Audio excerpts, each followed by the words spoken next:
الحمد لله وكفى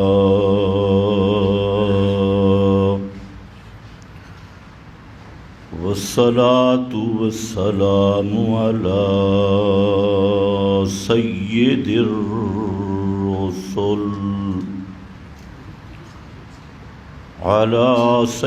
الرسل وخاتم الأنبياء أما بعد فأعوذ بالله من الشيطان الرجيم بسم الله الرحمن الرحيم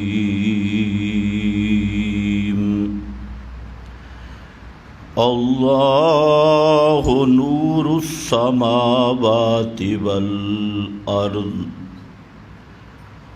سبحان ربك رب العزة عما يصفون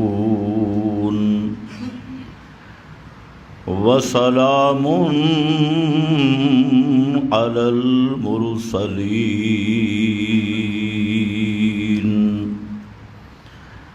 والحمد لله رب العالمين۔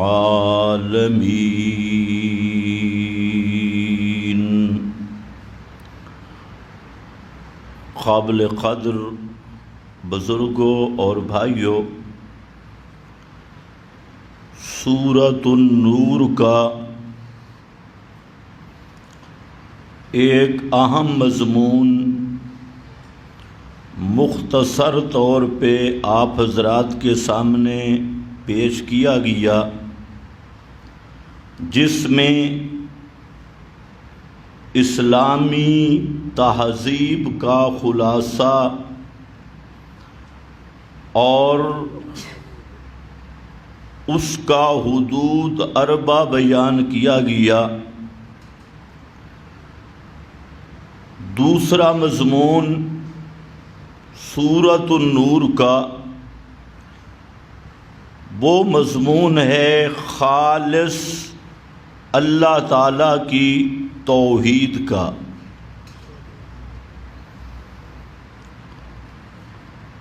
جیسا کہ ہر ذی شعور آدمی جانتا ہے کہ قرآن کریم کا اصل موضوع وہ بیان توحید ہے۔ اس لیے علامہ ابن العز جو بڑے عقائد کے امام ہیں، وہ فرماتے ہیں القرآن کلہ فی التوحید، کہ قرآن سب کا سب مسئلہ توحید کی وضاحت کے لیے نازل ہوا، اور پورے قرآن میں مسئلہ توحید کو بیان کیا گیا۔ یہی بات امام رازی، جنہوں نے 60 علوم میں PhD کی اور اپنے زمانے کے الامام کے نام سے مشہور ہوئے، جن کی ساری زندگی علوم پڑھنے پڑھانے میں صرف ہوئی،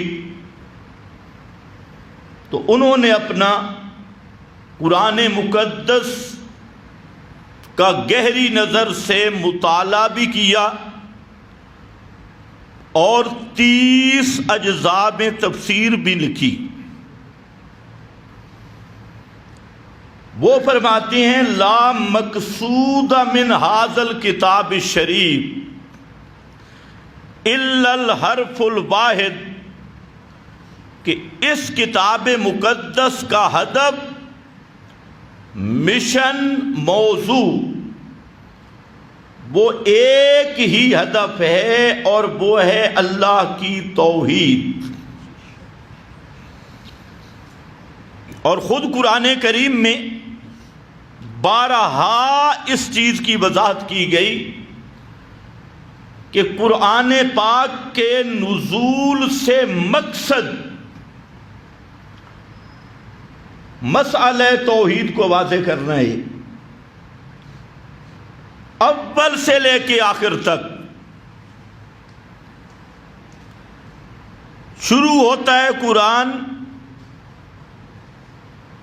تو شروع میں با ہے،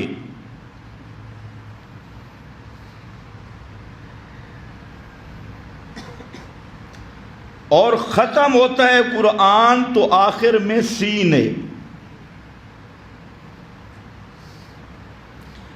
با اور سین کو ملاؤ تو کیا بنتا ہے؟ بس،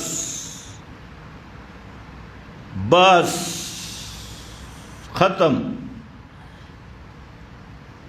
اور یہ با سے توحید شروع ہوئی،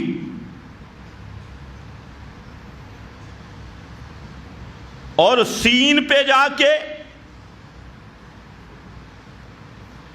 جہاں با آئی تو پہلی سورت وہ شروع کرتے ہوئے یہ الگ بات ہے کہ بسم اللہ کی جزئیت عدم جزئیت کی کیا بات ہے؟ بہرحال اتنی بات ہے کہ یہ جز القرآن ہے، اور سب مصائب میں ہے۔ سورت کا نام سورت الفاتحہ ہے، جس کو کہتے ہیں ام القرآن، اور ام کا معنی ماں بھی ہے، ام کا معنی ماں بھی ہے، ام کا معنی لب لباب اور خلاصہ بھی ہے، ام القرآن۔ اور جب ختم کیا قرآن مقدس کو تو آخر میں مضامین کہاں ختم کیا؟ معوذتین پر، معوذتین، اور با استعانت کی ہے، توحید فی الاستعانت سے شروع کیا، یعنی سور و پکار کے لائق ہونا یہ صرف اللہ کا خاص ہے۔ بسم اللہ کی با کا یہ معنی ہے کہ سور و پکار کے لائق ہونا، مستعان ہونا۔ مستعان کا معنی جس سے مدد طلب کی جائے، جس کو حاجتوں میں پکارا جائے، جس کو مشکلوں میں پکارا جائے، تو یہ بسم اللہ کی با سے شروع ہوا۔ حاجتوں میں پکارنے کے لائق صرف اللہ، اور ختم کیا قل اعوذ برب الفلق، قل اعوذ برب الناس۔ یہ دو ہیں معوذتین، اور ان سب دونوں صورتوں کا خلاصہ ہے کہ پناہ دینے والا صرف اللہ ہے، مدد کرنے والا صرف اللہ، اور پناہ دینے والا، شرور سے بچانے والا، چاہے وہ شرور ظاہری مخلوق کے ہوں یا چھپی ہوئی مخلوق کے ہوں، دشمن ظاہری ہو یا دشمن چھپا ہوا ہو، دونوں قسم کے دشمنوں سے پناہ عطا کرنے والا صرف اللہ ہے۔ اب یہاں ختم کر کے پھر با کو سین سے ملاؤ تو بن جاتا ہے بس۔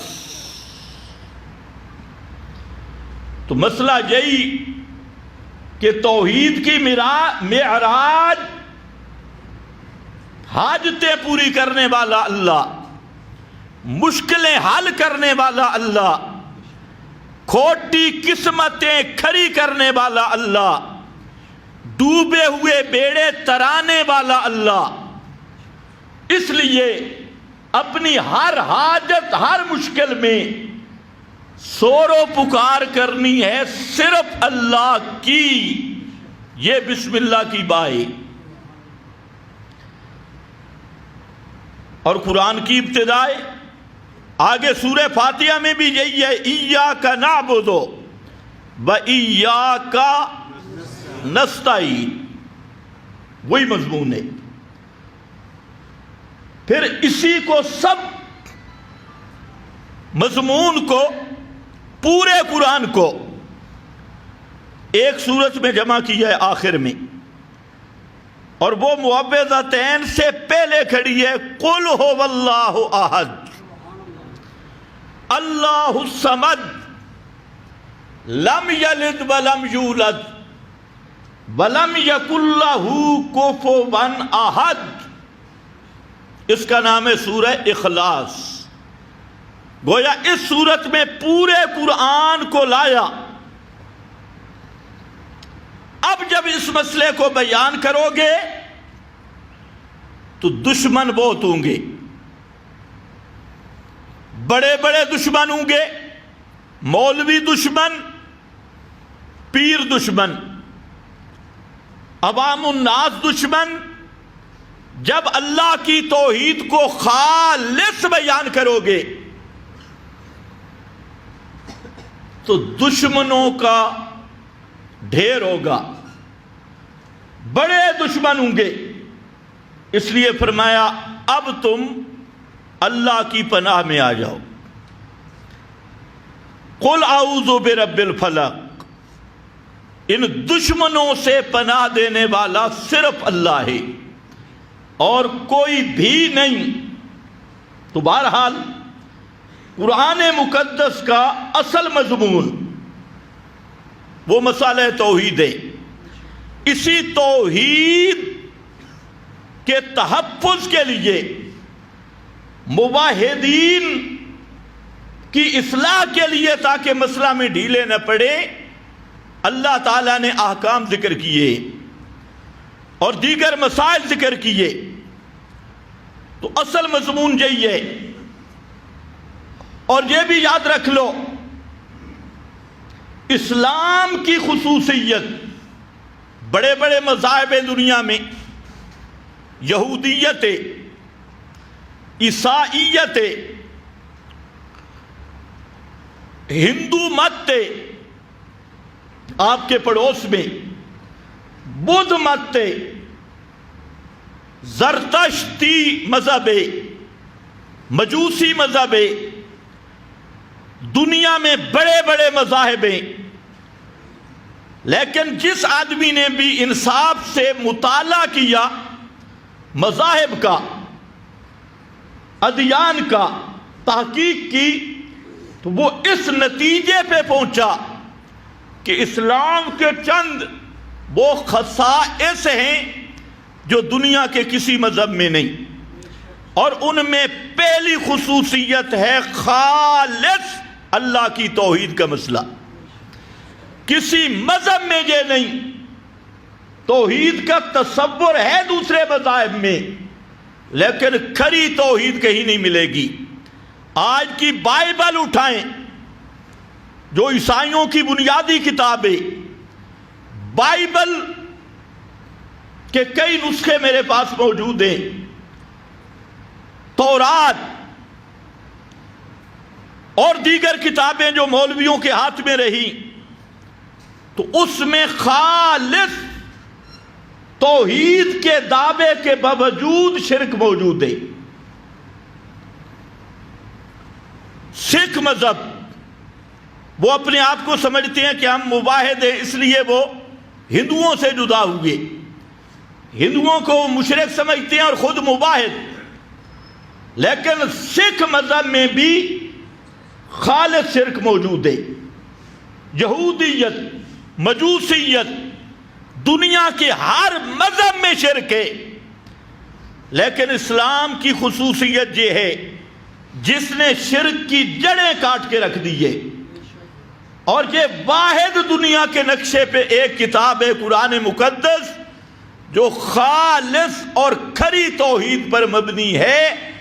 اور آج بھی جو لوگ، بعض تو وہ طبقہ ہے جو کہتے ہیں مذہب کی ضرورت ہی نہیں، یہ بھی ایک بڑا طبقہ پیدا ہو گیا لبرل، کہ مذہب کی ضرورت ہی نہیں، مذہب آڑے، اس لیے مذہب کے خول سے نکلو، بے دین بنو، یہ ان کا نظریہ ہے۔ لیکن دعویٰ ایسا ہے جس پہ عمل خود نہیں کر سکتے۔ بھئی مذہب سے نکلیں گے کیسے؟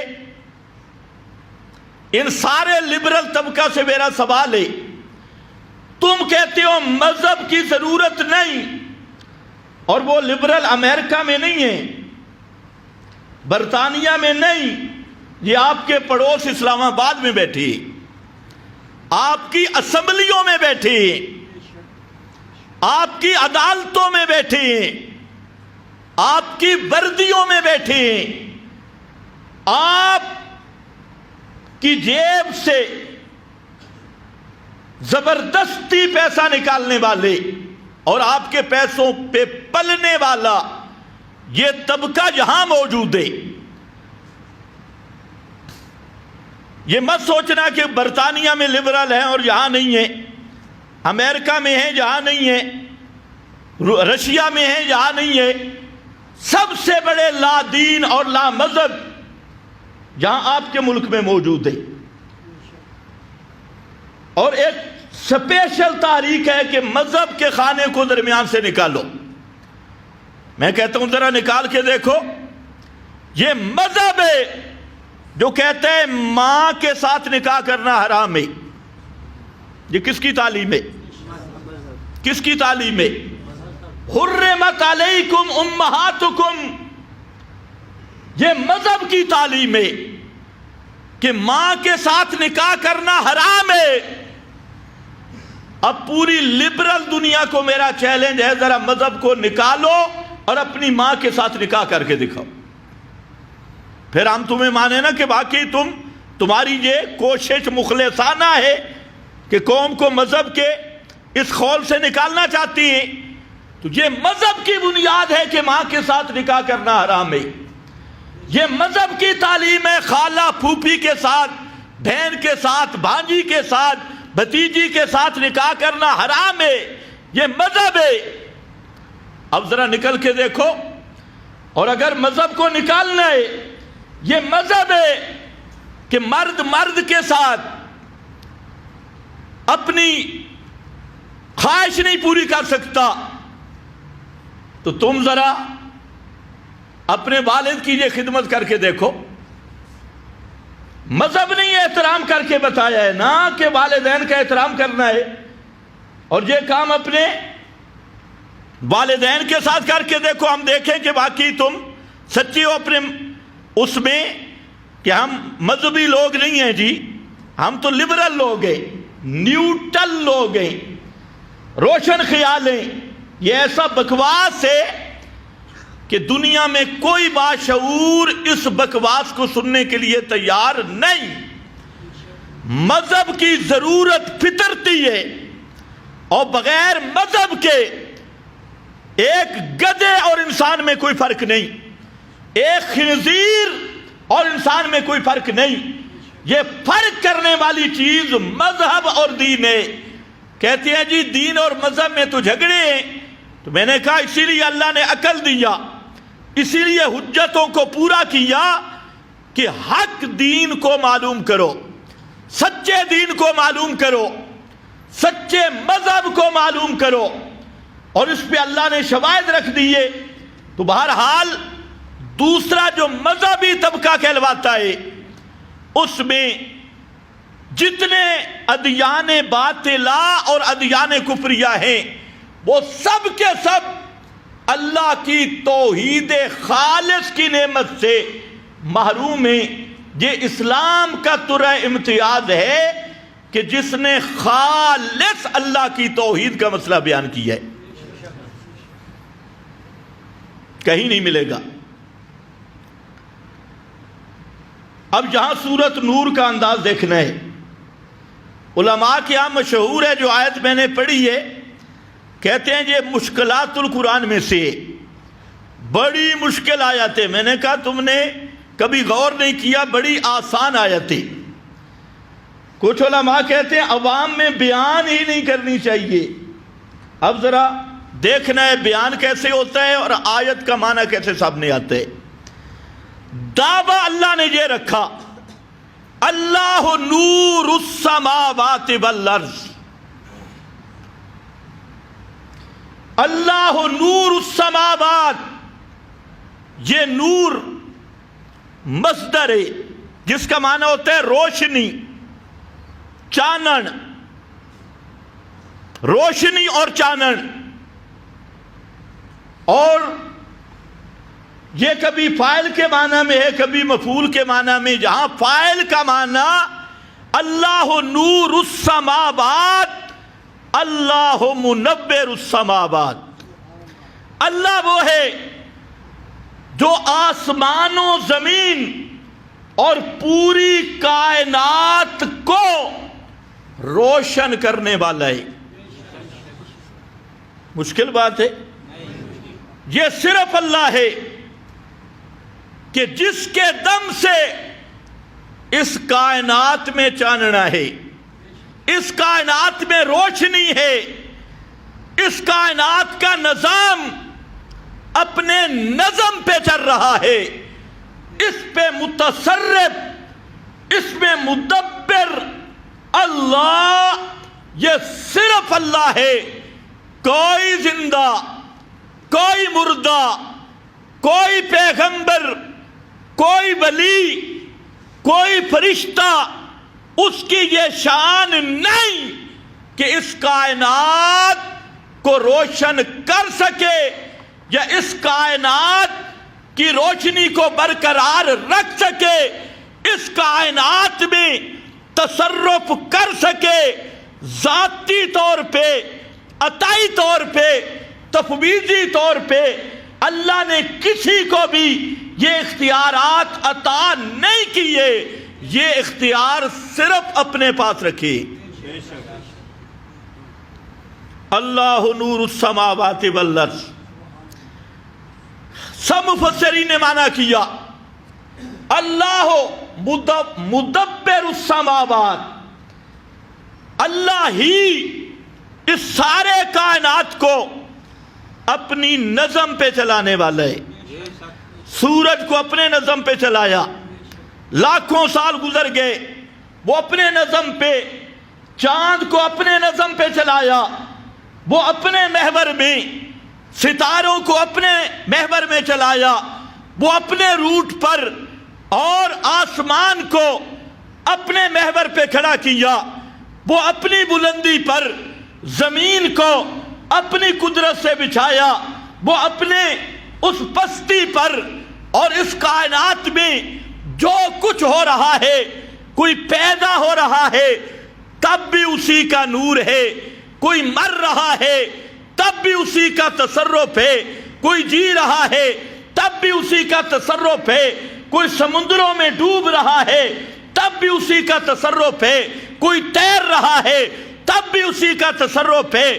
کسی کے رزق میں زیادتی ہو رہی ہے وہ بھی اسی کا تصرف ہے، کسی کی کمی ہو رہی ہے وہ بھی اسی کا تصرف ہے، کسی کی حاجت پوری ہو رہی ہے وہ بھی اللہ ہی کا تصرف ہے. کوئی بیمار ہو رہا ہے یہ بھی رب کا تصرف ہے، کوئی صحت پا رہا ہے یہ بھی رب کا تصرف ہے. اس کائنات میں جو کچھ ہو رہا ہے اللہ نور السماوات، ان سب چیزوں کو کرنے والا صرف اللہ ہے. اللہ نے یہ اختیارات کسی کو عطا نہیں کی.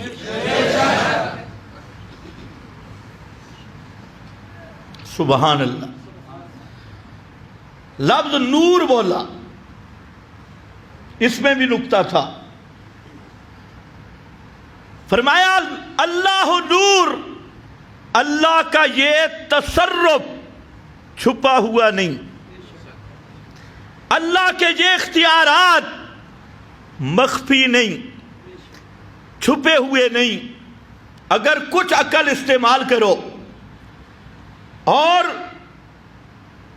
دغا بازوں کے دغا کی طرف توجہ نہ کرو تو تمہاری فطرت بتائے گی کہ اس کائنات میں حاجت روا صرف ایک ہے، مشکل کشا صرف ایک ہے۔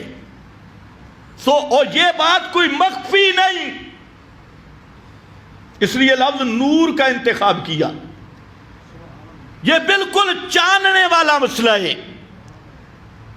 ساتھ پیغمبر کا فرمان بھی دیکھ لو، فرمایا ترکتکم علی البیضاء لیلھا کنہارھا، لوگو میں تمہیں ایسے راستے پہ چھوڑ کے جا رہا ہوں، علی البیضاء، جو بالکل صاف روشنی والا راستہ ہے، اس میں کوئی اندھیرا نہیں، صاف راستہ۔ اور وہ راستہ یہی ہے اللہ کی توحید کا مسئلہ، اس میں کوئی خفا نہیں، کوئی چھپی ڈھکی بات ڈھکی بات نہیں، جس کے سمجھنے کے لیے نہ 18 علوم کی ضرورت ہے، نہ 14 علوم کی ضرورت ہے، نہ پی ایچ ڈی کی ضرورت ہے، نہ سکول جانے کی ضرورت ہے، نہ مولوی کے پاس زندگی گزارنے کی ضرورت ہے، نہ مراقبے کرنے کی ضرورت ہے۔ یہ مسئلہ کہ حاجت روا صرف اللہ، مشکل کشا صرف اللہ، داتا صرف اللہ، اور اس کائنات کا ذمہ دار صرف اللہ ہے، یہ مسئلہ ایسے واضح، ایسے روشن ہے جیسے نور واضح ہوتا ہے، خالص نور۔ لیکن کبھی مشرک نے غور ہی نہیں کیا۔ 10 دن مشرک رویا، جی بڑا ظلم ہو گیا۔ کیا ہو رہا ہے جی؟ غم منانا چاہیے۔ 10 دن ختم ہو گئے، مشرک رو رہا ہے، بڑا ظلم ہوا، پانی بند ہو گیا۔ بیان کرتے ہیں یا نہیں کرتے؟ تم بھی سنتے تو ہو نا، چسکے کے لیے۔ پانی بند ہو گیا، دریائے فرات سامنے تھا، حضرت حسین تک ظالموں نے پانی نہیں پہنچنے دیا۔ اور مولانا طارق جمیل صاحب تو ماشاءاللہ ایسا بیان کرتا ہے کہ لگتا ہے یہ بھی یزیدی فوج میں تھا۔ پوری کومنٹری، اتنے بجے نماز پڑھی، فلاں ٹائم پہ تیر فلاں جگہ سے آیا اور یہاں لگا، یہ دیکھ رہا تھا، ساتھ روتا بھی ہے۔ میں نے کہا تجھے تو ذاکر ہونا بڑا مزہ کرتا، خواہ مخواہ اپنے اوپر دیوبندیت کا لیبل لگائے۔ سوال یہ ہے، کچھ عقل ہو، مشکل کشا پہ بھی ظلم ہوتا ہے، حاجت روا پہ بھی ظلم ہوتا ہے۔ کوئی دوہرا معیار اور ذاکر اور مجتہد، اتنی کھوپڑی بھی کام نہیں کرتی۔ تو جو کہتا ہے مصائب، فلاں ہمارا ذاکر بحر المصائب ہے، بحر المصائب، مصائب کا سمندر، فلانا فلاں۔ سوال یہ ہے کہ اگر حضرت حسین کو مظلوم مانو گے تو علی مشکل کشا کا عقیدہ چھوڑنا پڑے گا، حضرت حسین کی حاجت روائی کا عقیدہ چھوڑنا پڑے گا، پھر ماننا پڑے گا کہ مشکل کشا کون ہے؟ صرف اللہ ہے۔ حاجت روا کون ہے؟ صرف اللہ ہے۔ پھر ماننا پڑے گا کہ اللہ رب العزت کے ہاں کسی کا زور نہیں چلتا، وہ چاہے تو اپنوں کو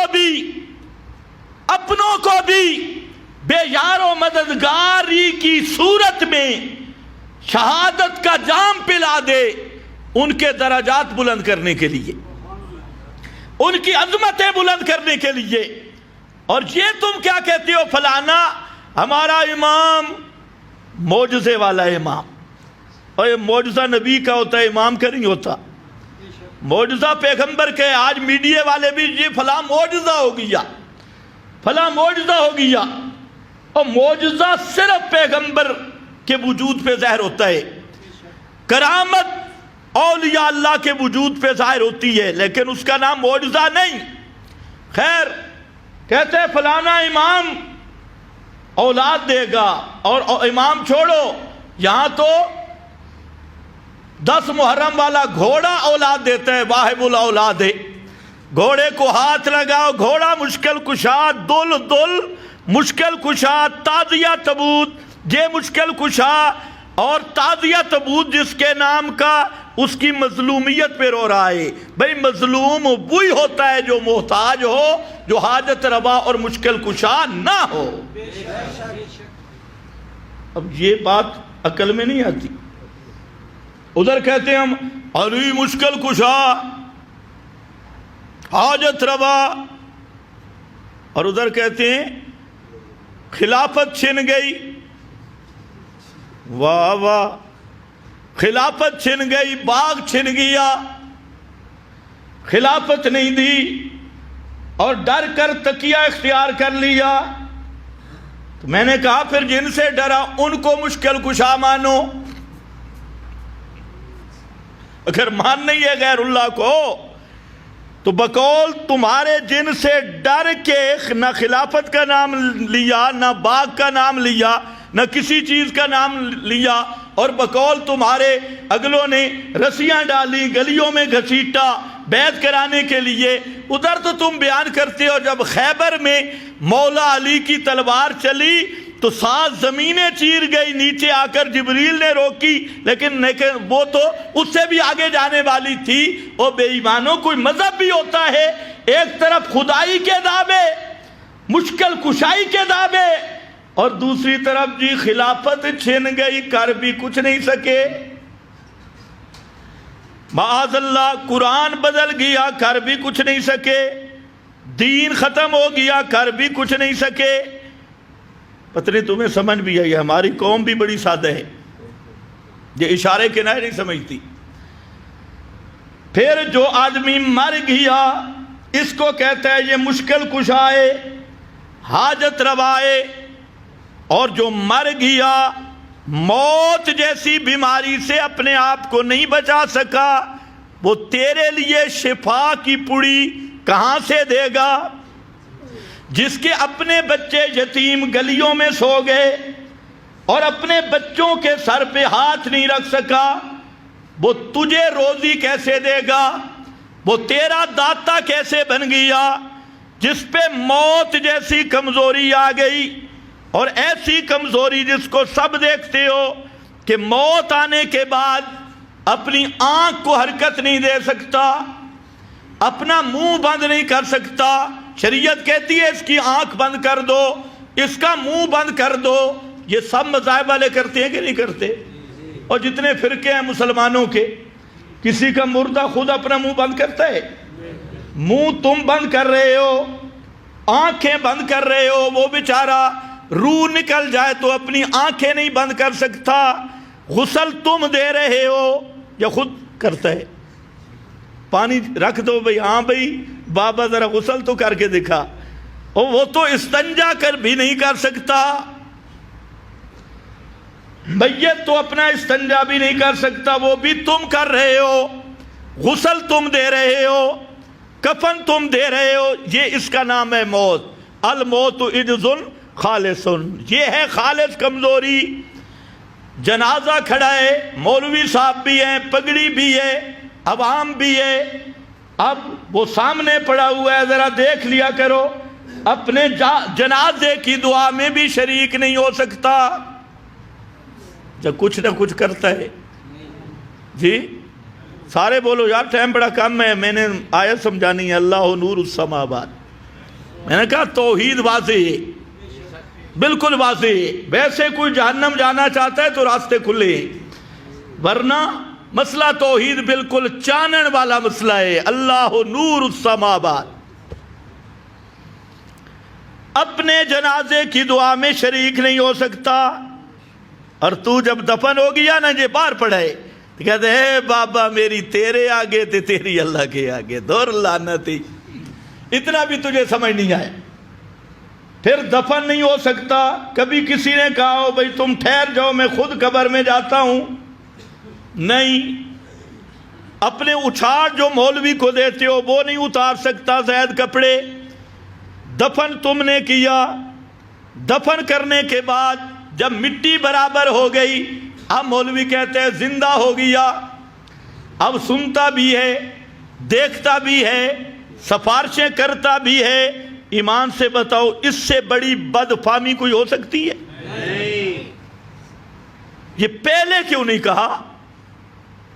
اور آج کے دور میں اگر زندہ ہو گیا پھر گھر رکھتے نا۔ اس مسئلہ کو سمجھنے کے لیے 14 علوم چاہیے۔ میرا ایک دوست تھا، وہ جمعہ میرے پاس پڑھتا تھا، اور اس کا ایک بھائی تھا ریونڈی۔ تو یہ بیچارے موٹے عقل کے ہوتی ہیں، اللہ ان کو ہدایت دے، ہوتے پہ کئی بڑے مخلص ہیں لیکن راستہ غلط اختیار کر گئے، قرآن کے بالکل مد مقابل۔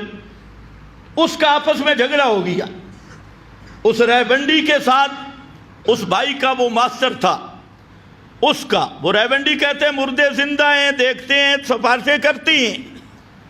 وہ کہتا نہیں، یہ آپس میں جب لڑے تو ان کی بوڑھی ماں تھی، پڑی ہوئی نہیں تھی۔ اس نے دونوں بیٹوں کو بٹھایا، ادھر آؤ، بیٹھ جاؤ۔ بیٹھ گئے۔ انہوں نے کہا بھئی دونوں کی داڑیاں ہیں، سفید داڑیاں، آج تک تم نہیں لڑے، اب کس چیز پہ لڑ رہے ہو؟ وہ جو سکول ماسٹر تھا اس نے کہا امی جی یہ کہتا ہے، یہ جو صوفی ہے یہ کہتا ہے کہ جو ہم قبر میں رکھاتے ہیں یہ سنتے بھی ہیں، دیکھتے بھی ہیں اور زندہ بھی ہیں۔ تو اس نے جو کیا، اس نے کہا لخ لعنت، اسی لیے تو نے چلے لگائے، سال اندرون سال بیرون۔ اگر یہ زندہ ہیں تو پھر تیرے باپ کو قبر سے لے آئے نا، وہاں پر کیوں رکھ کے آئے؟ میں کتنے سالوں سے تیرے باپ سے محروم ہوں، اگر یہ سارا ٹھیک ٹھاک پڑے ہیں تو پھر لے آئے نا۔ اور اتنا موٹی بات بھی سمجھ نہیں آتی۔ تو یہ ہے لفظ نور کا انتخاب کے مسئلہ توحید بالکل واضح ہے۔ کوئی خواہ مخواہ ٹکرے مار کے زوری زور جہنم میں جائے تو اس کی مرضی ہے۔ پیغمبر کریم نے مثال دی ہے کہ ایک آگ جلی ہے اور اس کی طرف پروانے دوڑ رہے ہیں، اور کوئی آدمی پیچھے سے پکڑ پکڑ کے ان کو پیچھے کھینچ رہا ہے۔ تو یہ لمبی مثال کا خلاصہ فرمایا ساری دنیا جہنم کی طرف دوڑ رہی ہے، اور اللہ نے مجھے حکم دیا ہے میں تمہیں پکڑ پکڑ کر جہنم سے پیچھے کروں اور مسئلہ توحید سمجھاؤں تاکہ جہنم سے بچ جاؤ۔ اللہ نور السماوات والارض، ایک ایک چیز سے توحید کا ظہور ہے، ایک ایک چیز سے قرآن نے سادہ مثالیں دی ہیں۔ فرمایا اے انسان ذرا دیکھ تو پیدا کس چیز سے ہوا؟ مما خلق، مما نام ہی نہیں لیا، فرمایا خود سوچ، اس پانی کے گندا قطرہ جس کو قرآن کہتا ہے بماء مہین، گندا پانی، بدبودار پانی، اس پانی کے اس قطرے پر جہاں وہ پانی کا قطرہ ٹکایا ہے، ٹھہرایا ہے، وہاں پر کسی نبی کی آنکھ بھی نہیں جاتی، کسی ولی کی آنکھ بھی نہیں جاتی۔ ماں کے رحم کی جھلی میں یعلم ما فی الارحام، اللہ یعلم ما تحمل کل انثی، اللہ ہی جانتا ہے جو مادہ کے پیٹ میں ہے، کوئی نبی کوئی ولی نہیں جانتا۔ اس مقام پہ تیرا نطفہ، پانی کے گندا قطرہ، اور فی ظلمات ثلاث، تین اندھیرے، ان تین اندھیروں میں اللہ فرماتے ہیں میں نے اپنی کاریگری دکھائی۔ اور کیسی کاریگری؟ اس نطفہ پہ تیری صورتیں بنائی، اس نطفہ میں تبدیلیاں پیدا کر کے تجھے صرف بنایا نہیں، فَسَوَّاكَ رَجُلًا، تجھے بہترین تخلیق میں اور بہترین قدرت کا شاہکار بنا کے ماں کے پیٹ سے باہر لایا۔ اور بدماشا کبھی سوچ، وہاں تو کسی نبی کی نظر بھی نہیں پہنچتی، ولی کی نظر بھی نہیں پہنچتی، وہاں کتنے مزار تھے۔ یہ خالص میری کاریگری تھی، اور وہاں ماں کے پیٹ میں تیری روزی کا بندوبست کیا۔ تو مانگ ہی نہیں سکتا تھا، کیڑے پیر دے ڈیبے والے نہیں ہوئے، کتنی 11ویں دی تھی، 12ویں دی تھی، کس علی مشکل کشا کو پکارا تھا؟ نہ وہاں تازیہ، نہ تبوت، نہ گھوڑا، نہ مزار، نہ قبر، نہ کسی کو علم۔ اسی لیے اس کا علم بھی اللہ نے اپنے ساتھ خاص رکھا۔ یعلم ما فی الارحام، اپنا خاصہ بیان کر دیا۔ تو اس مقام پہ تمہیں آنکھیں بھی دی، کان بھی دیے، تو نے مانگے نہیں، تیری روزی کا انتظام بھی کر دیا۔ اور روزی بھی کیسی؟ ناف کے ذریعے، تاکہ گند تیرے منہ میں نہ آئے۔ ناف سے انتظام کیا کہ تیرا منہ بند رہے۔ یہ منہ بنائے خالص اپنی توحید کی طہارت کو بیان کرنے کے لیے، انتظام کر دیا۔ پھر تو پیدا ہوا، نہ پیر تیری سمجھے، نہ فقیر تیری سمجھے، نہ پیغمبر تیری بات سمجھے، تو ای کر رہا تھا۔ اور روزی والا وہ مکان بھی بدل گیا۔ اب کیا ہوا؟ نہ روٹی تو نہیں کھا سکتا تھا، پھل فروٹ تو نہیں کھا سکتا تھا، گوشت تو نہیں کھا سکتا تھا۔ اگر تجھے خون پلاتے تو مر جاتا، اور وہاں تیری بولیاں بھی سمجھنے والا کوئی نہیں تھا۔ تو اب وہاں ماں کی چھاتی سے تیرے رزق کا انتظام کرنے والا کون ہے؟ ہے کوئی پیر فقیر؟ ہے کوئی زندہ مردہ؟ نہیں۔ پھر ساری زندگی وہ دودھ پہ رہتا۔ فرمایا دانت میں نے پیدا کر دیے، دانت تھوڑے سے لگائے، اب ماں نے تجھے چھاتی سے دور کر دیا، کیونکہ وہ چھاتی سے لگاتی ادھر دانت ہے اور یہ چھوڑتا نہیں۔ اب کیا ہوگا بھئی؟ کھائے گا کہاں سے؟ ابھی تو تیری بولی ماں بھی نہیں سمجھتی، باپ بھی نہیں سمجھتا۔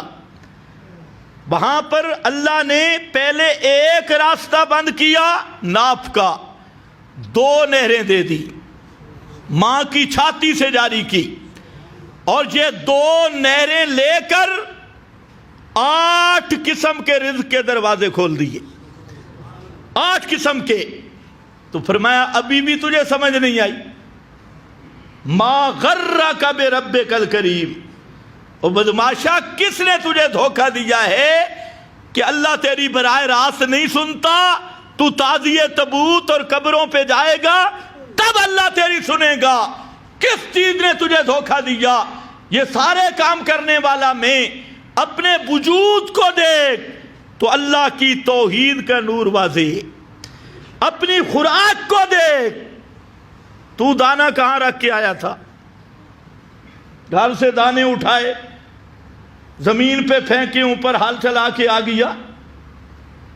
اور وہ بلا حبۃ فی ظلمات الارض، سبحان اللہ، یہاں پر بھی فی ظلمات ثلاث، وہاں پر بھی بلا حبۃ فی ظلمات الارض، زمین کے اندھیروں میں چلا گیا دانا، وہاں پر کسی نبی ولی کی نظر بھی نہیں پہنچتی۔ اس دانے کو سیدھا کرنے والا کون؟ اللہ نے پوچھا ہے اَأَنْتُمْ تَزْرَعُونَهُ أَمْ نَحْنُ الزَّارِعُونَ، اور جٹ تو بتا، یا 14 علوم کی ضرورت نہیں، تو نے ایسے دانے پھینک دیے تھے۔ اب ہر دانے کو اس طرح سیدھا کرنا کہ کوپل اوپر جائے، جڑیں نیچے جائیں، اور یہ سارے انتظام کرنا، یہ انتم تزرعونہ، یہ تمہارا کام ہے۔ ام نحن الزارعون، یا یہ کام کرنے والا کون؟ اللہ یا صرف اللہ؟ صرف اللہ۔ پھر وہ کونپلے نکال کے تمہیں ایک دانہ تو نے دفن کیا تھا اور سینکڑوں دانوں کے خوشے دینے والا کون ہے؟ یہ بھی کون ہے؟ صرف اور جب ڈھیری اٹھاتے تو کہتے اے پیر دے ناندہ، اے فلانے 11ویں والے بابے کے نام کا، یہ فلانے زندہ مردہ کے نام کا۔ فرمایا اپنی خوراک میں غور کر تب بھی میری توحید نظر آئے گی، اپنی جان میں غور کر تب بھی میری توحید نظر آئے گی، آسمانوں کی طرف دیکھ تب بھی میری توحید نظر آئے گی، زمین کی طرف دیکھ تب بھی میری توحید نظر آئے گی، بادلوں کی طرف دیکھ تب بھی میری توحید نظر آئے گی۔ اس کائنات میں ایک ایک چیز کتاب فطرت کا ایک ایک برق الٹ کے دیکھ، ہر ایک چیز سے آواز یہی آئے گی، اللہ نور السماوات، کہ یہ سارے کام کرنے والا کون ہے؟ اللہ یا صرف اللہ؟ اونچے بولو، اللہ یا صرف اللہ؟ صرف اللہ، اللہ کے سوا کوئی دوسرا یہ کام کر سکتا نہیں۔ اب اللہ نے اس کو مثال سے سمجھایا، اب توجہ میری طرف رہے۔ اس توحید کو ایک تو آسان کیا اور واضح کیا، دوسرا اللہ نے 2 نور عطا کیے توحید سمجھنے کے لیے۔ کتنے نور عطا کیے؟ 2۔ ہر آدمی کو 2 نور ملے ہیں۔ ایک نور کا نام ہے نور فطرت، فطرت کا نور، اور دوسرا نور وہ ہے کتاب اللہ۔ ایک ہے نور فطرت، ایک ہے نور کتاب اللہ۔ ہر آدمی کی فطرت میں اللہ نے مسئلہ توحید رکھا ہے۔ کل مولود یولد علی فطرت الاسلام، ہر بچہ مباحث پیدا ہوتا ہے، توحید اس کی فطرت میں رکھی گئی ہے۔ فطرت اللہ التی فطر الناس۔ دوسرے مذاہب میں اپنے عقیدہ بنانے کے لیے وہ کیا کرتے ہیں؟ مختلف قسم کے رنگ، مثلا عیسائی ہے، یہ کوئی عیسائی ہو یا بچہ پیدا ہو تو یہ بتسمہ ایک ان کی رسم ہے کہ زرد رنگ میں خاص رنگ کا پانی اس میں اس کو ڈبکیاں دیتی، جب ڈبو دیا پانی میں ڈبو دیا اب یہ عیسائی بن گئی۔ توجہ ہے میری طرف؟ اب یہ عیسائی ہو گیا۔ کوئی نیا عیسائی ہو جب بچہ پیدا ہو تو وہ کہتے ہیں عیسائی بنانے کے لیے طریقہ بتسمہ کہ اس کو خاص قسم کے پانی میں ڈبکیاں دو، تو یہ جب نکلے گا تو رنگ زرد چڑھے گا تو یہ عیسائی ہے۔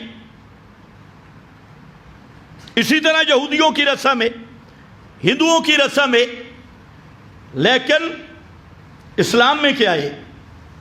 بچہ جب پیدا ہوتا ہے تو اس کے کان میں کیا کہتی ہیں؟ کیا کہتی ہیں؟ کیا مقصد ہے؟ کہ تو مواحد ہے، موحدوں کے گھر آیا ہے۔ اذان اس کو مسلمان کرنے کے لیے نہیں ہوتی، وہ ایک عیسائی پادری زور لگا رہا تھا، 1 گھنٹہ اس نے تقریر کی کہ ہم جیسے رنگ کرتے ہیں مسلمان اذان دیتی ہے مسلمان کرنے کے لیے۔ میں نے کہا یہاں تو آتے ہی مسلمان ہے، یہ اذان صرف کلمات توحید، کلمات توحید سے توحید والوں کو اطمینان ہوتا ہے۔ وہ بیچارہ رو رہا تھا، اسلام نے اذان رکھی تاکہ اس کی تسکین ہو جائے کہ کسی قبر پرست کے گھر میں نہیں آیا، کسی مشرک کے گھر، اس کی فطرت کے مطابق سبق دیا جاتا ہے، یہ نہیں کہ اسے مسلمان کیا جاتا ہے۔ اسلام کا مسئلہ یہ ہے کہ جو بچہ بھی پیدا ہوتا ہے وہ مسلمان پیدا ہوتا ہے۔ اور اذان اس کی تسکین ہے، اس کا اطمینان ہے، اور شرور سے حفاظت ہے، اور اعلان توحید ہے۔ گویا کہ ہم بچے کو یہ بتلا رہے ہیں کہ تو مباحدوں کے گھر آیا ہے۔ مباحد پہلے تھا، یہ ہے نور فطرت۔ اب نور فطرت کو قرآن نے سمجھایا مثال کے ساتھ، وقت بڑا کم ہے اور پوری توجہ چاہوں گا تاکہ بات سمجھ آئے۔ اللہ نے فرمایا ایک روشن دان ہو، تاکچہ۔ تاکچہ پرانے زمانے میں جب چراغ جلاتے تو دیوار میں ایک تاکچہ بناتے، اس میں چراغ رکھنے کے لیے۔ اگر چراغ میدان میں ہو تو اس کی روشنی کم ہوتی ہے، اور اس تاکچے کے اندر چراغ ہو تو روشنی سمٹ کے بڑھ جاتی ہے۔ تو مشکات تاکچہ کو کہتے ہیں، جو دیوار میں تاکچہ ہے جس میں دیا رکھا جاتا ہے، کیا بولتے ہو اس کو؟ جالا۔ وہ دیوار کا جالا اور تاکچہ ایک۔ پھر مصباح اور دیبا کی، لیمپ کی، دیا کی روشنی اور بڑھتی ہے جب وہ شیشے میں ہو۔ لیمپ کا آپ کا شیشہ بھی ہوتا ہے، یہ بھی روشنی بڑھانے کے لیے۔ اگر شیشہ نہ ہو، روشنی کم ہے، اور چراغ شیشہ میں آ جائے روشنی بڑھ جاتی ہے۔ پھر جتنا شیشہ صاف ہوگا اتنی روشنی تیز ہوگی۔ پھر اس چراغ کو جلانے کے لیے تیسرے نمبر پر تیل ہوتا ہے، اور یہ جو تیل ہے سب تیلوں میں سے عمدہ تیل زیتون کا تیل ہے۔ جتنا تیل عمدہ ہوگا اتنا چراغ زیادہ روشن ہوگا۔ پھر زیتون کے درخت کئی باغوں کے اندر، درختوں کے اندر جھنڈ میں ہوتی ہے، اور ان میں سے جو درخت کھلے میدان میں ہو، صبح و شام اس پہ دھوپ پڑتی ہو تو اس کا تیل اور زیادہ خالص ہوتا ہے، اور زیادہ خالص ہوتا ہے۔ اب ذرا سمجھنا ہے، فرمایا چراغ ہو، چراغ شیشے میں ہو، اور شیشہ دیوار کے تاکچے میں ہو، اور چراغ میں خالص زیتون کا تیل ہو، خالص زیتون کا تیل ہو۔ اب کتنی چیزیں؟ تین چیزیں ذکر ہے۔ ایک ہے مشکات، دوسرا ہے زجاجہ شیشہ، اور تیسری چیز ہے چراغ کا تیل۔ تو اب وہ جلنے کے لیے کتنا صاف ہوگا؟ تو فرمایا تمہارا جو بدن ہے، مواحد کا بدن، اس کی مثال ہے مشکات کی، یہ وہ تاکچہ ہے، اور بدن کے اندر دل ہے، اس کی مثال ہے زجاجہ کی، شیشہ۔ صاف دل، شیشہ، اور زجاجہ کے اندر وہ تیل ہے فطرت توحید کا، توحید والی فطرت کا۔ اللہ نے وہ تیل رکھا تو یہ فطرت ایسی قبول کرنے والی ہے، جس طرح چراغ شیشے میں، شیشہ دیوار کے تاکچہ میں، اور چراغ میں خالص زیتون کا تیل ہو۔ فرمایا لوگو تو اسی طرح تمہارے بدن یہ چراغ اس تاکچے کی مثل ہے، تمہارا دل یہ زجاجہ اور شیشہ کی مثل ہے، اور اس میں چراغ جو رکھا ہے اس میں نور فطرت، یہ وہ خالص تیل زیت ہے، زیتون کا تیل ہے۔ یہ پہلے اتنا کھرا ہے، یعنی انسان کی فطرت مواحد کی یہ اتنی پاکیزہ تھی، اب اوپر لگ گیا اس چراغ کو آگ. چراغ کو کیا لگ گئی؟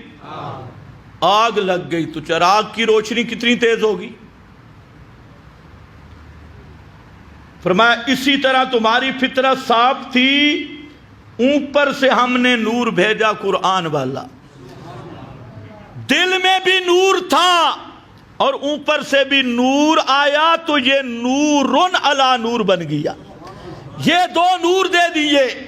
تو یہ مسئلہ پہلا نور فطرت کا، اسی کو پیغمبر کریم نے فرمایا کہ اب اباہ یحبدانہ اور ینصرانہ اور یمجسانہ.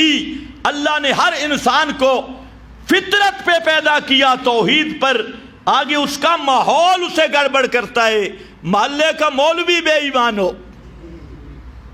مشرک اور بدعتی ہو، یہودی نصرانی ہو، وہ اس کا ماحول گڑبڑ کرتا ہے. تو خلاصہ کیا نکلا؟ فرمایا اس کائنات میں اللہ کی توحید یہ بالکل واضح ہے، اللہ کے تصرفات واضح ہیں.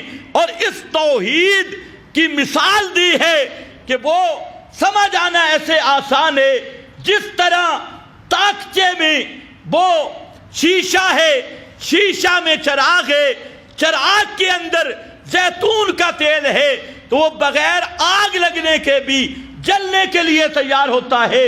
اسی طرح اللہ نے انسان کے بدن میں دل رکھا، قلب صدر رکھا، سینہ رکھا، سینے میں دل رکھا، دل میں فطرت کا نور رکھا، اور اس نور کو جلانے کے لیے اللہ نے قرآن کو نازل کر دیا.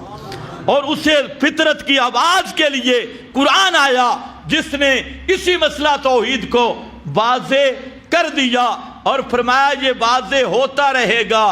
واللہ متم نورہ ولو کرہ الکافرون.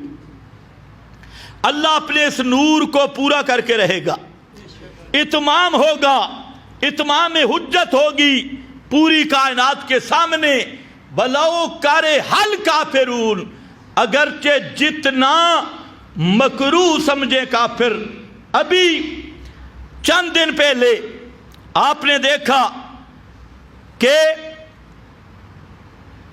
امریکہ، برطانیہ، دنیا کے 50 ملک اپنے بارود، اپنی ٹیکنالوجی، اپنے جدید اسلحے، اپنے فخر و ریا، اپنے اتحاد، یہ نیٹو افواج جنہوں نے ٹنوں کے حساب سے افغانستان پہ بارود برسائے، اور یہ سمجھ رہے تھے کہ جہاد والے ختم ہو جائیں گے، مجاہدین ختم ہو جائیں گے، اسلام کا نام لینے والے ختم ہو جائیں گے، اور ہماری ٹیکنالوجی، ہمارا طاغوت دجالی نظام یہ وہاں چھا جائے گا. 20 سال تک ساری دنیا کے دجال طاغوت نے ایڑی چوٹی کا زور لگا دیا. افغانستان کے پہاڑوں پر، شہروں پر بارود برسا برسا کے وہ ناچ رہے تھے کہ ہماری تہذیب غالب ہوگی، طاغوتی نظام غالب ہوگا. لیکن 20 سال کے باوجود آج وہی طاغوت شرمندہ ہو گیا، آج دجال شکست کھا گیا، اور جہاد کا نام لینے والے جیت گئے. آج جمہوری قوتیں، طاغوتی نظام وہ شرمندہ ہو کے بھاگ گیا، اور آج بھی کتاب و سنت کا نام لینے والے نہتے مجاہدین جیت گئے. یہ تو آج ہماری اپنی آنکھوں کے سامنے کا واقعہ ہے. وہ وقت بھی ہمیں یاد ہے جب امریکہ آ رہا تھا بڑے کر و فر کے ساتھ، اور یہی سمجھ رہا تھا کہ ہم نے ختم کر دیا، ختم کر دینا ہے. لیکن آج وہی امریکہ، اس کا صدر جو بائیڈن، اس کا آپ بیان سنیں، وہ اپنی بیان دینے میں اس کے ہوش حواس ختم ہو گئے. کبھی کچھ کہتا ہے کبھی کچھ کہتا ہے کہ میں اپنی شرمندگی چھپاؤں کیسے. تو بہرحال آج یہ داڑھی اور پگڑی والے جیت گئے اور وہ طاغوت کے نمائندے اور طاغوتی نظام کے نمائندے وہ شکست کھا گئے. اللہ نے یہ ثابت کر دیا کہ اسلام کا نام لینے والا اور توحید کا نام لینے والا اللہ کبھی بھی اس کو ذلیل نہیں کرتا. ذلیل وہ ہوتے ہیں جو اسلام، توحید، پیغمبر کا مشن، پیغمبر کی شریعت کو مٹانے کے لیے نکلتے ہیں. واللہ متم نورہ ولو کرہ الکافرون. اس کا ایک نمونہ اب بھی سامنے ہے. اور سارا لبرل طبقہ، آپ کے پاکستانی صحافت جو خالص دجال کا نمائندہ گروہ ہے، یہ جو صحافت کے نام پہ ٹی وی، ریڈیو اور بڑے بڑے چینلوں پہ بیٹھے اور جن کو ہم بڑا دیندار سمجھتے تھے، وہ ایک سلیم صحافی ہے شیطان. اور اس طرح کے اور بڑے بڑے دجالوں من الدجاجلہ، بڑے بڑے دجال اب وہ اس پہ تبصرہ کر رہے ہیں کہ طالبان آ گئے تو عورتوں کو پردہ کرنا پڑے گا، یہ ان کے حقوق کے خلاف ہوگا. عورتیں ننگی نظر نہیں آئیں گی، یہ ان کے حقوق کے خلاف. یعنی دجال کو اب اپنی تہذیب کی فکر ہے. ہم یہ دعا کرتے ہیں اور طالبان قیادت سے بھی یہ مطالبہ کرتے ہیں کہ جس طرح اسلام کے نام پہ اللہ نے آپ کو فتح دی ہے، افغانستان میں خالص توحید و سنت کی اقامت اور توحید و سنت کا نظام قائم کرو. کسی کے ڈرنے کی ضرورت نہیں. قرآن و سنت کا جو نظام ہے، خالص اقامت توحید یہ کرو گے تو انشاءاللہ اللہ کی نصرتیں آئیں گی. لیکن اگر اس میں ڈھیلے پڑ گئے اور دوسروں کی رعایت کرنا شروع کر دی تو پھر نصرت نہیں آئے گی. اللہ کی نصرت آئی ہے کلمہ توحید کی بلندی کے لیے اور کلمہ توحید کو اونچا کرنے کے لیے. اور ہمارا لبرل طبقہ یہ بیچارہ بڑا پریشان ہے کہ مولوی آ گئے. میں نے کہا مولوی اب یہاں نہیں رہیں گے، یہ مولوی آگے بھی جائیں گے بھارت کی طرف. یہ مولوی آپ کے چچا اسرائیل کی طرف بھی جائیں گے جس کو آپ نے بابا بنایا ہے. تو اب جہاد کا ایک رستہ بن گیا اور یہ تحریک رکے گی نہیں انشاءاللہ. پوری دنیا پہ جمہوریت کا مقابلہ شریعت سے ہوگا، طاغوت کا مقابلہ قرآن و سنت کے نظام سے ہوگا. آپ کے وزیر اعظم صاحب کے لیے بھی عبرت کا مقام ہے. 3 سال سے کہہ رہا ہے کہ ہم مدینہ کی ریاست بنائیں گے. مدینہ کی ریاست بن گئی ہے اور 3 سال ہو گئے، ابھی تک شکل مدینہ کی ریاست کے مطابق نہیں، لباس مدینہ کی ریاست کے مطابق نہیں. یہ تقریریں کرتا رہ گیا مدینہ کی ریاست اور وہ طالبان پھوڑیوں سے اٹھے اور انہوں نے مدینہ کی ریاست کو قائم کر کے دکھا دیا ہے. اس لیے مدینہ کی ریاست ووٹوں سے نہیں بنے گی. مدینہ کی ریاست الیکشن سے نہیں. جو مولوی تمہیں جمہوریت کے راستے سے کتاب و سنت کے نظام کے نفاذ کا لارا دے رہا ہے، وعدہ کر رہا ہے، وہ قوم سے جھوٹ بول رہا ہے. کتاب و سنت کا نفاذ جیسے بدر، احد، حنین پیغمبر کے زمانے میں جس طرز پہ اقامت توحید ہوئی اسی طرز پہ آج بھی اقامت توحید ہوگی. نہ الیکشن سے نہ جمہوریت سے.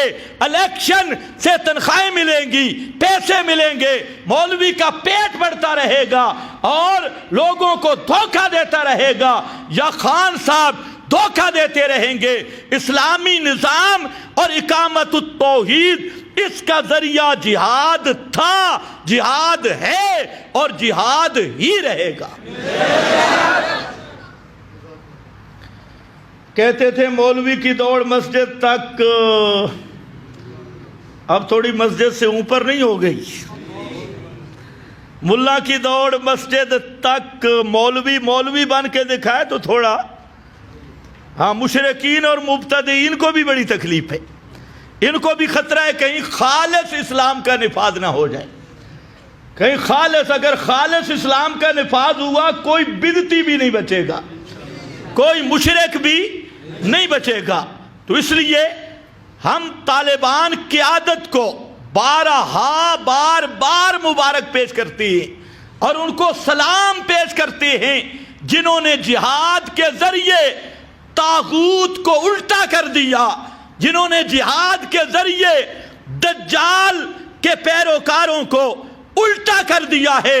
ایسی قیادت کو بھی ہم سلام کرتے ہیں اور ان کو مبارکباد پیش کرتے ہیں، تمام اہل اسلام کو اس پہ مبارک پیش کرتے ہیں اور یہ دعا کرتے ہیں کہ اللہ ان طالبان میں جو مباہدین ہیں اور صحیح توحید و سنت کا کام کرنے والے ہیں، اللہ ان کو توفیق عطا فرمائے کہ سرزمین افغانستان کو جہاد کا مرکز بنائیں اور توحید و سنت کی اقامت کا مرکز بنائیں اور نمونہ بن کے پوری دنیا پر اسی مرکز کے ذریعے توحید و سنت کی اقامت ہو، شرک و بدعت کی تذلیل ہو، طاغوتی نظام کا صفایا ہو، دجالی نظام کا صفایا ہو۔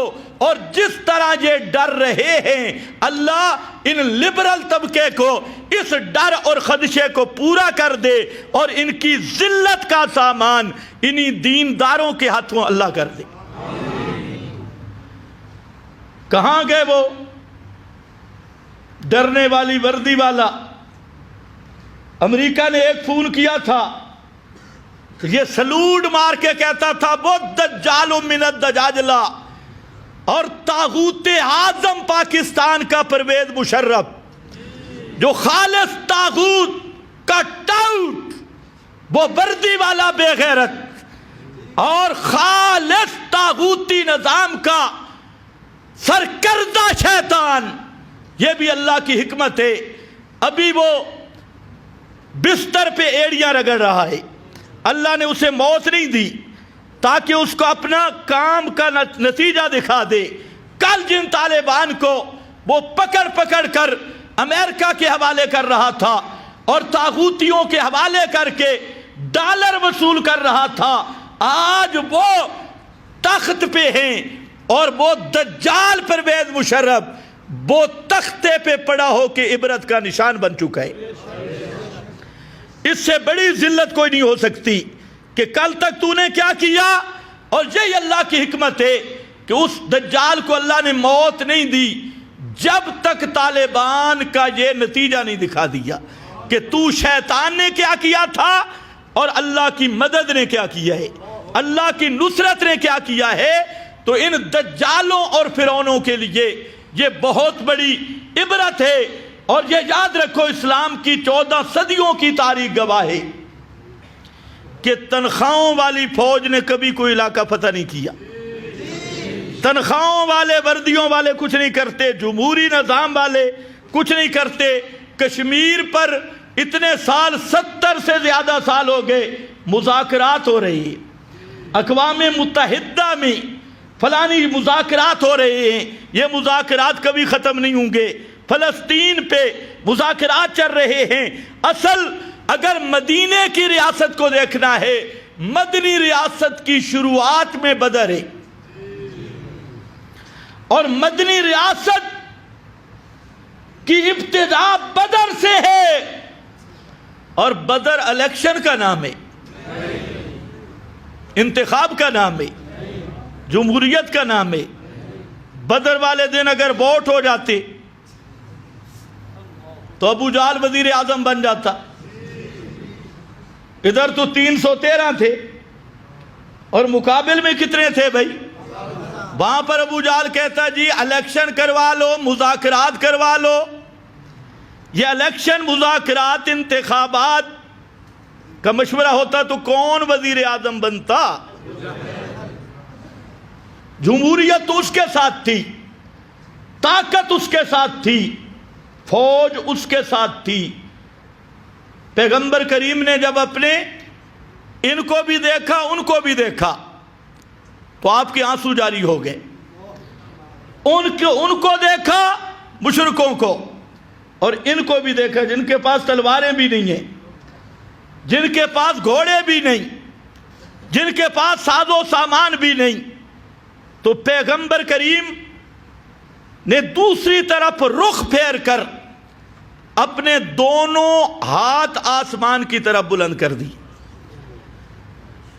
اور عرض کی اللہم ہذہ الإصابہ، اللہ یہ میری 13 سال کی محنت ہے، ان تولک ہذہ الإصابہ، اگر آج یہ شکست کھا گئے اور مشرک غالب آ گئے، لن تعبد فی الارض ابدا، پھر تیری توحید کا نام لیوا بھی کوئی نہیں ہوگا۔ یہ وہ خالص مواحد ہیں۔ حتیٰ کہ پیغمبر اتنے روئے، اتنے ہاتھ بلند کیے کہ آپ کی چادر کندھوں سے گر گئی۔ یہ پیغمبر کس کو پکار رہا تھا؟ تو حاجت روا کون ہے؟ پیغمبر پکار رہا ہے۔ حضرت صدیق پیچھے سے آئے، کیونکہ یہ چوکیدار تھے آپ کے اس عریش کے، اس خیمہ کے، اور کہ قد الہات الی ربک، اللہ کے رسول بہت ہو گیا، آپ نے بڑی زاریاں کر لی، بڑا رو لیا اپنے رب کے سامنے، اب بس کر دو، اللہ آپ کی ضرور مدد کرے گا۔ پیغمبر بھی رو رہا ہے، لیکن ان 313 سے اللہ نے اس دن کا نام بھی رکھ دیا یوم الفرقان۔ آج کے دن کا نام ہے حق اور باطل کا فرق کرنے والا دن۔ قرآن بھی فرقان اور بدر بھی یوم الفرقان، یہ فرقان بن گیا۔ یہ ہے مدینہ کی ریاست کی بنیاد، اور اس کے بعد 10 سال تک مدنی زندگی میں کوئی ایسا مہینہ نہیں جس میں پیغمبر کی جہادی مہم سرحدوں پہ نہ گئی ہو۔ ہر نماز کے بعد تشکیل ہوتی ہے، ایک تو تمہارے والی تشکیل ہے نا، یہاں جو کرتے ہو اس کا تو تصور اسلام میں نہیں، ایک پیغمبر کی تشکیل۔ اور وہ تشکیل کیا ہے؟ ایک صحابی کو امیر بناتے ہیں، چند کو مامور، جاؤ فلانی پہاڑی کی طرف اور اسلام کی دعوت دو، نہ مانے پھر اگلا کام کرو جو اصل کام ہے، جاہدوا فی سبیل اللہ۔ پیغمبر کی پوری زندگی جہاد سے عبارت ہے، صحابہ کی پوری زندگی جہاد سے عبارت ہے، تابعین تبع تابعین کی پوری زندگیاں جہاد سے عبارت ہے۔ اور آج تقریباً 100 سال میں یہ صرف صلیبی تہذیب، انگریزی نظام نے مسلمانوں کو بھی جہاد سے دور کر دیا۔ صرف 100 سال کا عرصہ بھی نہیں گزرا، انہوں نے ذہن کو بدلنے کی کوشش کی۔ لیکن یاد رکھو، ہم ڈنکے کی چوٹ پہ کہتے ہیں جہاد یہ قوموں کی اصلاح ہے، یہ فساد نہیں، کفر یہ فساد ہے۔ امریکہ یہ دنیا کا سب سے بڑا دہشت گرد ہے، برطانیہ یہ دنیا کا سب سے بڑا دہشت گرد ہے، اور جو ان کے یار ہیں وہ ان کے نوکر ہیں، وہ اصل دہشت گرد ہیں۔ اور جہاد یہ اصل مشن انبیاء اور مشن محمد مصطفیٰ صلی اللہ علیہ وسلم ہے۔ مدینہ کی تاریخ سے لے کر آج افغانستان کی تاریخ تک 14 صدیوں کی تاریخیں دیکھ لیں، اسلام کی سر بلندی، اسلام کا علم اور پرچم جہاں پر بھی بلند ہوا تو اس کا ذریعہ جہاد تھا، جمہوریت نہیں تھی، الیکشن نہیں تھا۔ جو انقلاب آیا تو اس کا ذریعہ جہاد تھا، تو انقلاب جہاد ہی کے ذریعے آ سکتا ہے۔ طاغوتی نظام، دجالی نظام کا مقابلہ جہاد ہی سے ہو سکتا ہے۔ تو بہرحال یہ مسلمانوں کے لیے، اہل اسلام کے لیے بہت بڑی ایک خوشی کا مقام ہے کہ اللہ تعالیٰ نے طالبان کی صورت میں، یہ طالبان کی فتح نہیں ہے، یہ اسلام کی فتح ہے، یہ شریعت کی فتح ہے، جمہوریت کی شکست ہے، یہ نظام محمدی کی فتح ہے، نظام طاغوت کو شکست ہے، یہ جہاد کی فتح ہے، اور یہ فسادیوں کی شکست ہے، یہ مجاہدین کی فتح ہے اور دہشت گردوں کی شکست ہے، یہ نظام امن، نظام عادل کی فتح ہے اور نظام ظلم کی شکست ہے، نظام بربریت کی شکست ہے۔ تو دعا بھی کرتے رہو کہ اللہ ان کو ہر طرح کے شر سے محفوظ رکھے اور انہیں صحیح معنوں میں کتاب و سنت کے نفاذ کی توفیق عطا فرمائے، اقامت توحید کی توفیق عطا فرمائے، اور اللہ تعالیٰ اسی مشن پہ ان کی نصرت کرتا رہے جیسے پہلے نصرت کی، اور اللہ تعالیٰ ہمیں بھی خالص اقامت توحید کے لیے جہاد کرنے کی توفیق عطا فرمائے۔ وآخر دعوانا ان الحمد للہ رب العالمین۔